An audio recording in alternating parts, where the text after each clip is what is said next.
Welcome aboard Alex's Animal Ark. My name is Alex and I will be your guide to all the amazing animals that live on our planet. Today we will be learning about the Nutria in honor of my grandpa Al Carlson, who recently passed away. So what exactly is a nutria? To start with, they're a semi-aquatic rodent of unusual size that looks like a smaller beaver with a rounded tail. They can reach body lengths of up to 2 feet with a tail length of 1 to 1.5 feet. And reach weights between 9 and 20 pounds. They can live up to 6.5 years in the wild. They're covered in coarse fur that is light to dark brown in color, with soft, dense gray underfur. They have a white patch on their muzzle, along with white whiskers. Their teeth are large and orange, just like a beaver's. Their back is arched, which is one way to tell it apart from beavers and muskrats. Nutrias have 5 toes on each foot, and their back feet are webbed for swimming. Their tail is long and rounded. They're often mistaken for muskrats or beavers, but they're easy to tell apart with certain characteristics.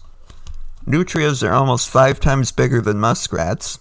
They have rounded tails instead of flat tails like beavers. They have an arched back, they have white whiskers, and are usually found in warmer climates, but they can be found in the coastal states. So where can you find nutrias? Nutrias are usually found near permanent sources of water, such as rivers, streams, ponds, lakes, and wetlands. They will also live in brackish coastal waters. They also like really warm climates. They're native to the marshes and coastal lakes of Bolivia and Brazil. Nutria farms were created to increase fur production, since they almost went extinct in their native range. The first attempt at a nutria farm was in France in the 1880s, but this was not successful. They were introduced to the U.S. in 1899 in the state of California for harvesting of their fur, but this was unsuccessful at first. Eventually, they were able to get the nutria farms up and running, and especially in 1930 in Louisiana. Soon there were nutria farms all over the United States, as well as Europe and Asia. Unfortunately, the fur trade collapsed in the 1930s and 40s, so many nutrias were released. They began to thrive, survive, and multiply in these non-native places and became an invasive species. Currently, they are found in coastal areas and the southern United States. Nutrias are very destructive to native swamps by eating lots of plants and eating the whole plant, including the roots, which makes it hard for the marshes to survive. They also carry tuberculosis and several parasites, such as liver flukes and a tapeworm, which is harmful to humans and animals. Luckily, people are trying to prevent this problem from getting worse by hunting, trapping, or preventing the nutrias from building burrows. So what are some nutria behaviors? Nutria are diurnal and forage during the day. They are very voracious eaters and feed year-round. They will consume about 25% of their weight in a day. They are primarily herbivores, but will also eat some small invertebrates. They mostly eat wetland plants, but they will also eat any plants they can get their paws on, including crops. Unfortunately, they eat the whole plant, including the roots, which prevents them from growing back. To get to the roots of the plants, the nutria will dig through the soil, which contributes to erosion. Speaking of erosion, nutria live in burrows near bodies of water and often connect several with a tunnel system, which often cut through levees as well as flotation supports for docks and also under roads and other structures. Nutria do have predators in both their native and non-native ranges. These include humans, cottonmouths, alligators, garfish, bald eagles, other birds of prey, turtles, and several other mammalian predators. They typically live in groups of 2 to 13 individuals. This often includes related adult females, their offspring, and one adult male.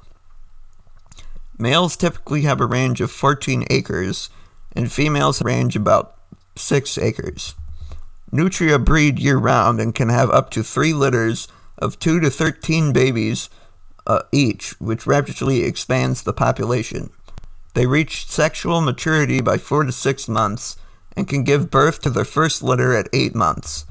The females can also breed 1 to 2 days after giving birth. Speaking of that, gestation lasts around 4 months, and the babies are born fully furred and with their eyes open, so they could survive on their own as young as 5 days old. However, they usually nurse for about 7 to 8 weeks, and then go off on their own at about 10 weeks. And now it's time for some Nutria fun facts. They are known as the swamp beaver or koi poo, which comes from its scientific name, Myocastor coipus. The tapeworm they carry causes a rash known as Nutria itch. My grandpa sold Nutrias to farmers as an investment when he was young. He also served in the Air Force as a photographer during the end of the Korean War, along with working as a dictaphone repairman, being a director in the YMCA in the Chicago area, and eventually running his own business. The most important role he took on was being a great husband, father, grandfather, and great-grandfather. He accomplished a lot in 92 years of life, and I enjoyed spending time with him over the years. He was a great man, and my whole family will miss him dearly. Thank you for listening.